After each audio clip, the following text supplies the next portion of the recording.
Welcome to The Watchman. There's a word that I want to share with you today that every American needs to know. That word is taqiyya. T-A-Q-I-Y-Y-A, taqiyya. It's a funny word, I know, but commit it to memory. It's an Arabic word that in English means deception. Radical Islamists, the Muslim Brotherhood in particular, practice taqiyya time and time again in dealing with their enemies. They present themselves as moderates. They say they want peace. They say they're against terrorism, that Sharia law is compatible with the U.S. Constitution. And they willfully misrepresent themselves and deceive the West and their own countrymen to advance the cause of jihad. Folks, that is taqiyya. Wolves in sheep's clothing. I know this in part because I've interviewed Muslim Brotherhood operatives face to face. But the Brotherhood isn't alone in this. It should come as no surprise to you that taqiyya, deception, has always been a favorite tactic of the Iranian regime. Taqiyya historically was a Shia thing, and Iran is the center of Shia Islam. Now, taqiyya is very relevant to our conversation today because Iran's new president, Hassan Rouhani, will be at the UN this week speaking before the General Assembly. President Obama will also be there, and there's rumors that the two may actually meet. The Obama administration, European leaders, and the mainstream media seem encouraged by Rouhani. They believe he's a moderate, a pragmatist. He's the anti-Ahmadinejad, they say. We can strike a deal with this guy over Iran's nuclear weapons program. Why, President Obama has even exchanged letters with Rouhani that both men say have been cordial and constructive. Barry's got a new pen pal. How nice. Folks, here's the truth about the moderate, smiling, pleasant Hassan Rouhani, who attended school in Scotland for a few years. Ooh. He's a taqiyya master. Let me tell you about the real Hassan Rouhani. He's the same guy who was a close ally and associate of the Ayatollah Khomeini for years and years. Remember him, the Ayatollah, the scowling old madman who made the phrases "death to America" and "death to Israel" all the rage and presided over the seizure of the U.S. Embassy in Tehran? Yeah. That guy, Hassan Rouhani's friend. Rouhani has held top positions in Iran's totalitarian regime for years, and in 1999 he led the brutal government crackdown on Iranian student protesters who were crying out for freedom and democracy. He's also said that he will stand by the Assad regime in Syria no matter what it takes. And I've yet to hear him say an unkind word about Iran's terrorist proxy, Hezbollah. He has had some less than kind words, though, for what he calls the Zionist entity, Israel. Back in July, Rouhani called Israel a, quote, wound on the Muslim world that needs to be removed. I wonder how he plans on removing it. In a recent interview with NBC's Ann Curry, Rouhani blamed Israel for the instability in the Middle East, calling Israel, quote, an occupier and usurper government that does injustice to the people of the region and has brought instability to the region with its warmongering policies. Sounds like he's ready for peace, huh? During that same interview, Curry asked Rouhani twice if he believed the Holocaust really happened. Now, Rouhani's predecessor, Mahmoud Ahmadinejad, was, of course, a notorious Holocaust denier. Here's what Rouhani had to say about the very well-documented genocide of the Jewish people during World War II. Take a look. President Ahmadinejad said the Holocaust is a myth. Do you agree? I'm not a historian. I'm a politician. What is important for us is that the countries of the region and the people grow closer to each other and that they are able to prevent aggression and injustice. Translation? He's probably a Holocaust denier too, which is interesting because the regime he works for wants to acquire nuclear weapons so it can complete what Hitler started. And that, folks, brings us to the heart of the matter.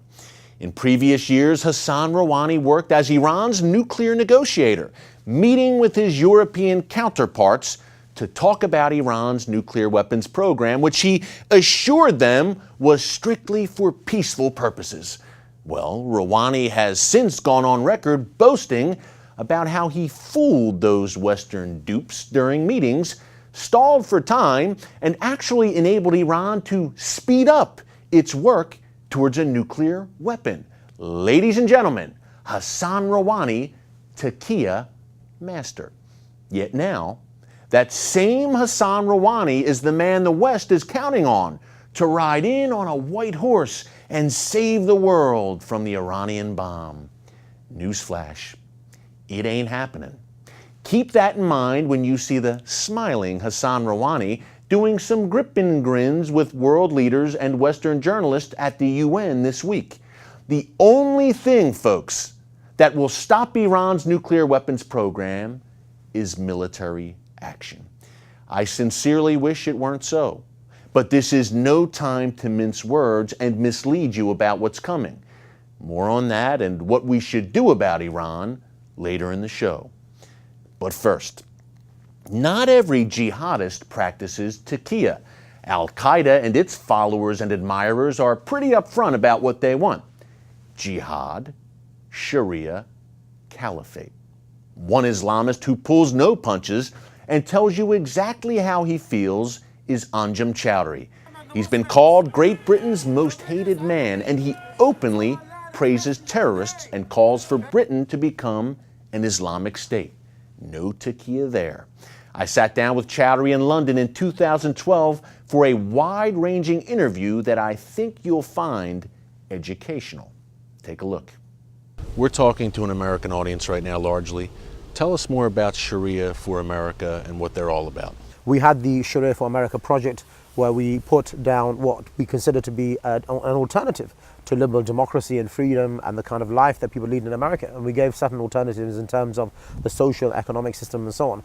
And this gained quite a lot of notoriety and quite a lot of publicity as well in America. And since then, we've had a lot of interviews and debates with, mainstream American TV and radio channels and magazines and so on. So I think we're coming a long way with presenting Islam, away from the kind of demonizing and the vilification that Muslims usually receive from the mainstream media.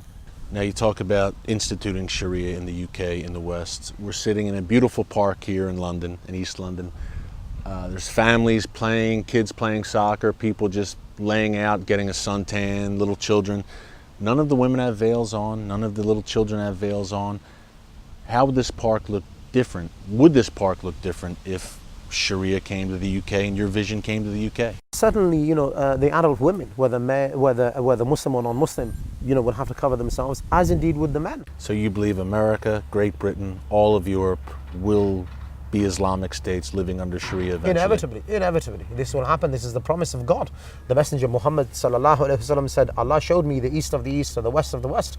The authority of my nation was over the whole of it, including obviously America and Britain. In another narration he said, the day of judgment will not come until a group of Muslims rise and they conquer the White House. And in one narration he said they conquer, Rome. So, there are many, many narrations of the Prophet which are yet to be fulfilled. Sooner or later? Sooner, hopefully. What do you think which country do you think will be the first European country? If one is to go and become an Islamic country, you believe Great Britain would be the first? Well, Eric, I don't have a window into the unseen, you see, and it's not for me to predict anything like that. I hope, it could be Britain. The revival could start anywhere in the world. But you're confident it's going to happen? I'm not confident. I'm convinced. I'm 100% certain that the Sharia will be implemented in America and in Britain one day. The question is when and how it will come to fruition. Ultimately, the Americans will be defeated. They're going to be defeated back home, and they will be defeated militarily, and they will not get the resources. They will go from the depression, and the recession into, a complete, downfall. I'll say one thing about Anjem Choudary. He's honest about what he wants. So how did Choudary and his jihadist and Islamist allies grow so bold and grow in numbers throughout Europe? Well, our CBN senior correspondent Dale Hurd recently took a trip to Europe to take a look at the inroads radical Islamists are making on the old continent. It is an eye-opening report, folks. You won't want to miss this one. After the break, stay tuned. Pick up my new book, The Brotherhood, America's Next Great Enemy. Available at Amazon.com, Barnes & Noble, and wherever books are sold from coast to coast. Hi, my name is Breda. I'm just your typical 9-year-old. I love singing, dancing, reading, discovering the simple truth. My grandpa says you're never too young or old to learn the value of a dollar. He taught me the true value of this paper dollar. You see this little gold coin? It says $1 on it. But guess what? That was a long time ago. Today, this gold dollar is worth over 100 paper dollars.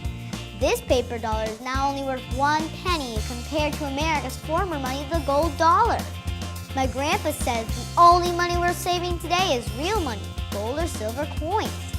He's pretty smart. How our paper dollars lost their value, he says. It's all explained in a new book, The Great Debasement. It's easy and fun to read. If you call the number on the screen, I will send you a copy totally free.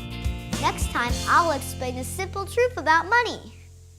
Help! If an emergency happened right now, you can have help at the push of a button with Medical Alert. Remember when I took that fall, Mary? Oh, yes, that was terrible. Yes, it was. Help! And I thought, what if you hadn't been there? I ordered my Medical Alert the next day. I can't describe how safe I feel now with my Medical Alert. You didn't know I was wearing it, did you? Medical Alert is easy to install, waterproof, and covers you inside your home and out. It helps me feel safe from fires, break-ins. And of course, a Medical Alert. And if you don't have a home phone, don't worry. They have that covered. There's always help at the push of a button. Don't wait till you need it. Get Medical Alert for less than $1 a day. There are no long-term contracts. Order now and get your second button free. Call for your free brochure. For your free Medical Alert system with second button free, call 800-575-8507.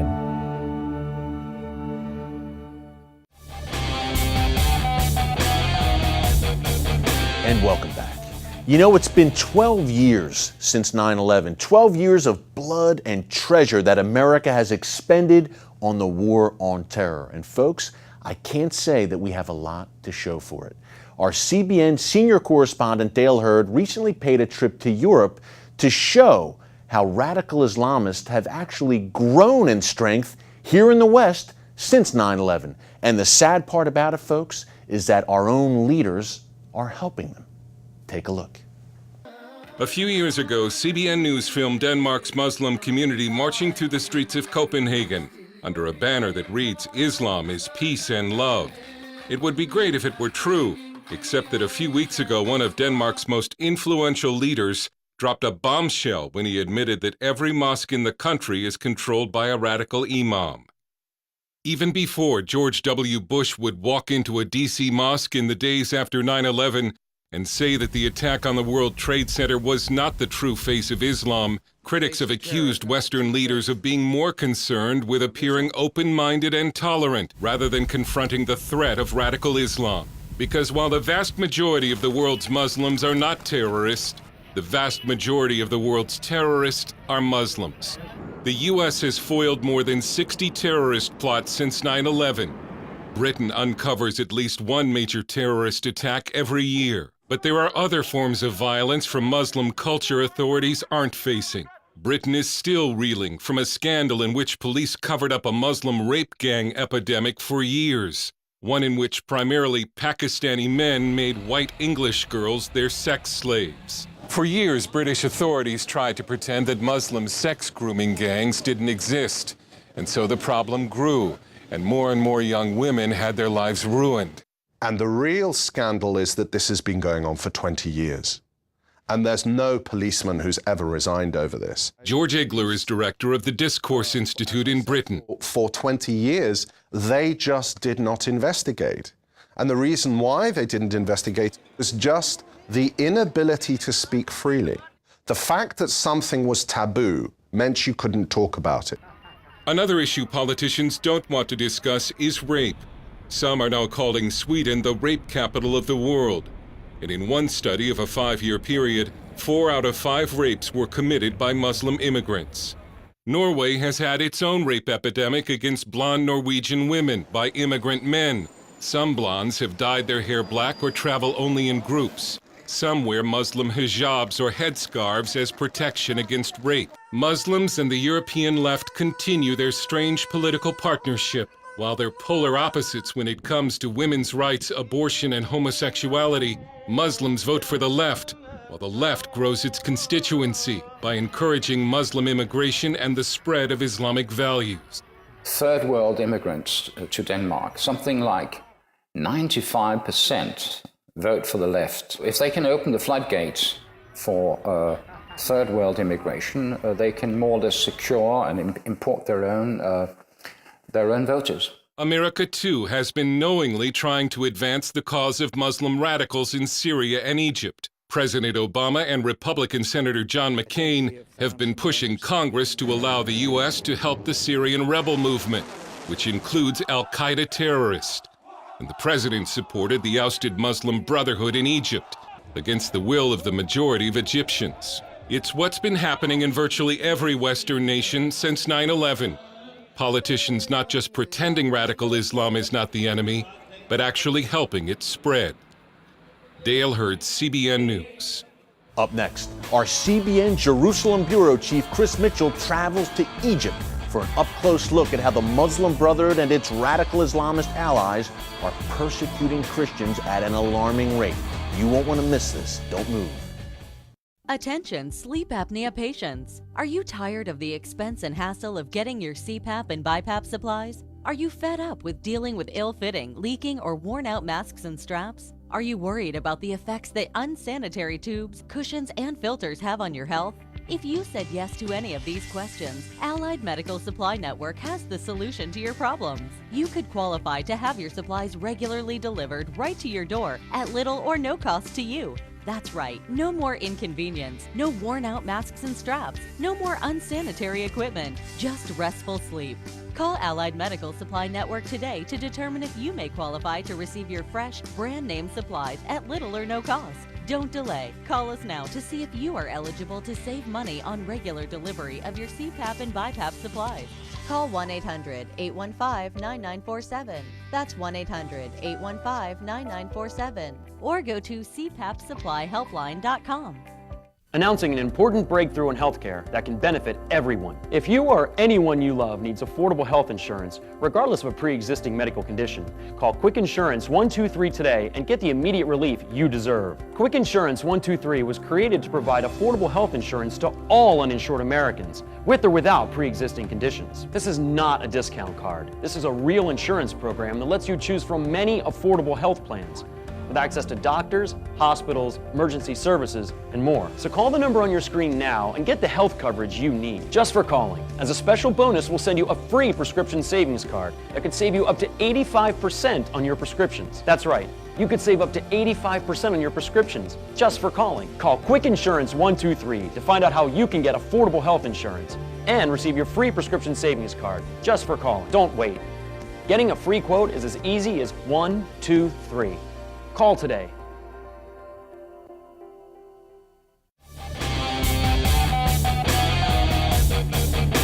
And welcome back. Well, our CBN Jerusalem Bureau Chief Chris Mitchell recently paid a visit to Egypt for an up-close look at how Christians are being persecuted at a horrific rate on the ground by the Muslim Brotherhood and its allies. Chris joins us now. Chris, tell us what you found in Egypt. Eric, we traveled recently to Egypt and saw firsthand the persecution that many Christians are facing. And while the persecution is spurred by Islamic radicalism, much of it was met with Christian love. The city of Minya sits at the epicenter of the persecution against the Christian church. This is the Emir Tadros Church in Minya, just one of the dozens of churches that have been destroyed throughout Egypt. This is a 100-year-old church, and as you can see, it's been completely destroyed on the inside. One Egyptian expert said the violence against the churches in Egypt is the worst in nearly 700 years. This exclusive video, aired for the first time on nationwide TV, shows the inside of the sanctuary is completely gutted and the altar destroyed. Now the church uses this makeshift altar outside and the pastor explained to us they started holding their services at 6:30 in the morning. Engineers say the church would need to be torn down before it could be rebuilt. To be sure that everything is burned, they put fire in every place. Before this time, they make a sign for Christian places or cars or houses or buildings, and if the place has an X on it, they burn the place. The churches weren't the only targets. Schools, cars, and businesses owned by Christians were destroyed. Muslim radicals marked Christian businesses with a black X before torching them. Perhaps most shocking was the destruction of this Christian orphanage. This is a Coptic Christian orphanage called Christ Soldiers. Muslim mobs came in here and they destroyed the building, leaving about 200 children without shelter. But they wanted to leave a message for the attackers, and they wrote it on the wall outside. And it said, "You meant to hurt us, but we forgive you. God is love. Everything works out for good." They also wrote, "Love your enemies." Evangelical ministries bore the brunt of many attacks. This is what remains of the bookstore in Minya of the Bible Society of Egypt. Their store in nearby Eshut was also destroyed. Those bookstores used to look like this one, the Bible Society's main bookstore in Cairo. Now the Bibles, Christian books, and children's materials are in shambles. For the last 130 years, we have been operating. We have bookshops in the streets, in main cities, in Cairo, Alexandria, Tanta, Upper Egypt, and it has never happened in the history of the Bible Society. According to this Egyptian website, more than 60 churches were attacked from Minya, Alexandria, Giza, Suez, and throughout Egypt. The rampage began after Muslim Brotherhood supporters used the churches as scapegoats for the army's decision to break up 2 Brotherhood protest camps in Cairo. They also blamed the church for participating in the ouster of President Mohamed Morsi. Yet Christians point out many of their Muslim neighbors defended and protected them. They don't see this as a Muslim against Christian issue, but as the Muslim Brotherhood against the Christians.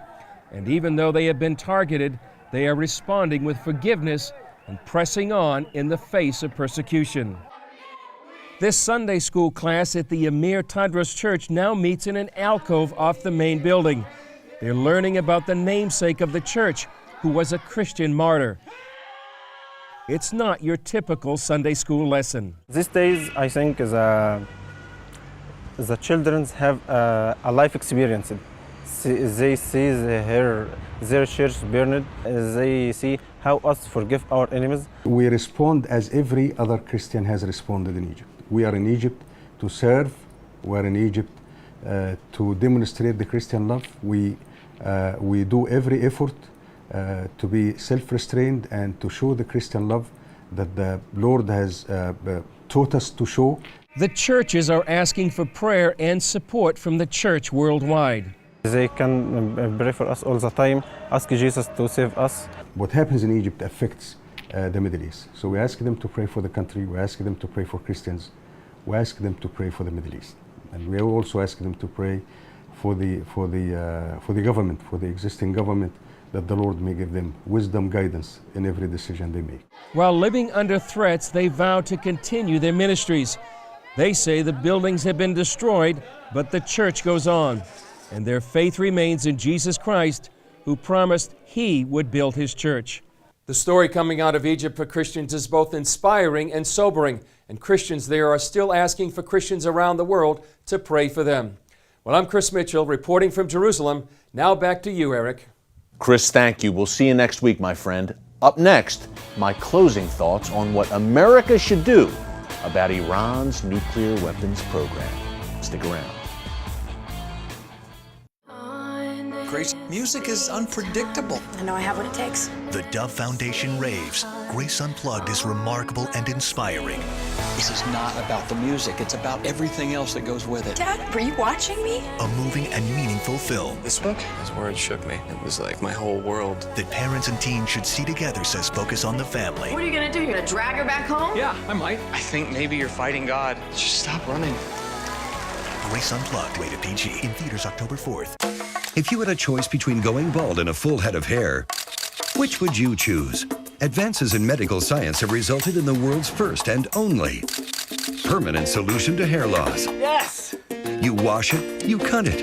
It's your own real, naturally growing hair. When it comes to hair restoration, no one in the world has more experience than Bosley. The results look completely natural and are affordable on nearly any budget. But the entire process can't be explained in 60 brief seconds. So to find out more about this clinically proven and permanent solution to hair loss, call now to receive your free no-obligation information kit. It'll answer all of your questions about hair loss and hair restoration. Plus, we'll also send you this $250 gift certificate just for calling. Every day you wait, you're losing more hair. So don't put it off any longer. You owe it to yourself to find out the facts. Choose hair. Choose Bosley. Call 800-868-9957. That's 800-868-9957. Grace, music is unpredictable. I know I have what it takes. The Dove Foundation raves. Grace Unplugged is remarkable and inspiring. This is not about the music. It's about everything else that goes with it. Dad, were you watching me? A moving and meaningful film. This book is where it shook me. It was like my whole world. That parents and teens should see together, says Focus on the Family. What are you gonna do? You're gonna drag her back home? Yeah, I might. I think maybe you're fighting God. Just stop running. Grace Unplugged, rated PG. In theaters October 4th.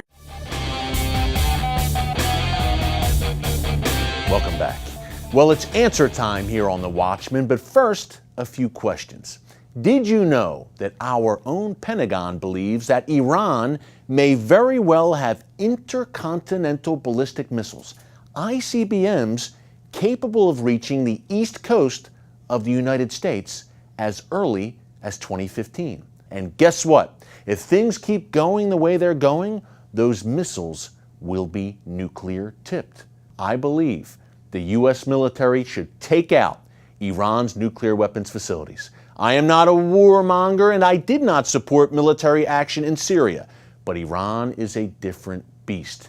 They have a bullseye on our backs, and if they acquire such weapons, this maniacal regime will use them. Their ideology demands it.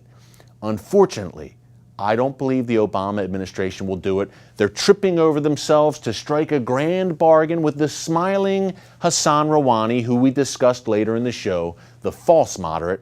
I believe, folks, at the end of the day, this Iranian nuclear weapons threat will be left for Israel to deal with all alone. And I can tell you, I've been talking to Israeli officials on and off the record for close to a decade. I can tell you, there is no way that Israel will allow Iran to acquire a nuclear weapon. So, now you know. So in the meantime, what we need to do is pray. Pray for the peace of Jerusalem, pray for peace in the Middle East, and pray that our leaders make the right decisions. Well, thanks again for joining us for another edition of The Watchman. Until next week, God bless you, and remember, never hold your peace.